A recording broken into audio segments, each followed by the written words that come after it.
melalui belajar dan melalui dari koreksi orang lain kepada kita. Jadi jangan berkecil hati dengan kritikan kawan atau siapa saja, karena itu justru yang bisa memotivasi kita dan melihat diri kita yang sebenarnya. Saya di bagian akhir ini ingin mengutip satu kata-kata yang bagus di antaranya, yaitu adalah at-tariqah ahammu minal madah. Metode itu lebih penting dari materi.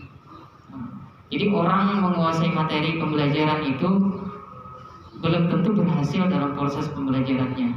Perlu dipadukan dengan meramu materi yang istilahnya materi yang berbagai macam metodenya. Materi yang sudah kita kuasai itu perlu lagi kita tambah dengan metode-metode yang bervariasi. Nah, jadi metode itu penting di samping penguasaan terhadap materi pembelajaran. Tetapi ada lagi lanjutannya, wal mudarris ahammu minal tariqah. Guru itu jauh lebih penting daripada metode. Nah, guru itu dia harus macam-macam faktor guru. Guru itu dia harus mengajar, mempersiapkan diri sebelum mengajar itu. Nah, jadi diri guru itu sendiri itu lebih penting dari metode. Nah, kalau guru misalnya mau ngajar sudah siap sebagainya, tetapi dia ada masalah di mana? Masalah di keluarga, masalah lain, masalah antar teman dan sebagainya, dibawa itu ke dalam kelas. Nah, itu bisa menyebabkan mempengaruhi terhadap proses pembelajaran. Nah, jadi guru itu lebih penting daripada metode. Tapi yang terakhir yang menurut saya yang sangat perlu kita perhatikan itu adalah waruhul mudarris ahammu minal mudarris. Nah, jiwa atau mental seorang guru itu jauh lebih penting daripada gurunya tadi.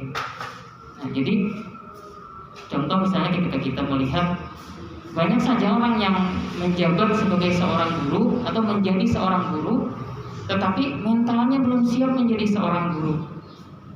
Terjadilah kadang-kadang misalnya yang seperti kita dengar di media-media itu pelecehan terhadap siswa dan sebagainya, atau ada guru yang tidak berkarakter sebagai seorang guru. Kenapa? Karena dia secara mental, secara kejiwaan belum siap untuk menjadi seorang guru. Nah, jadi persiapan mental untuk menjadi seorang guru itu adalah segala-galanya.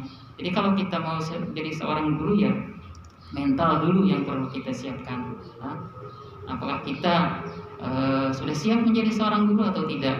Jadi kita semua tentunya karena sudah memilih menjadi seorang guru, mental menjadi seorang guru itu harus benar-benar ada di dalam diri kita. Ya, kita mesti harus belajar, tidak bisa serta-merta. Misalnya, Pak, saya masih ketujuh keluyuran, masih ketujuh yang misalnya seorang tidak mencerminkan seorang guru, ya tidak apa-apa, karena kita proses belajar. Kalau kita memilih jadi seorang guru, misalnya bagaimana sikap seorang guru, keluyuran maksud saya dalam hal yang negatif lah, tanda kutip lah. Nah, jadi seperti itu.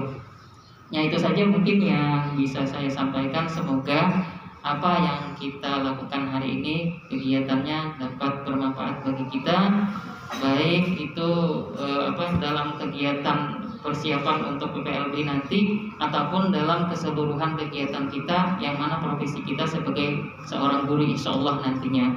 Itu saja yang bisa saya sampaikan. Mohon maaf atas segala kekhilafan. Hadani Allah wa iyyakum ajma'in. Wassalamualaikum warahmatullahi wabarakatuh.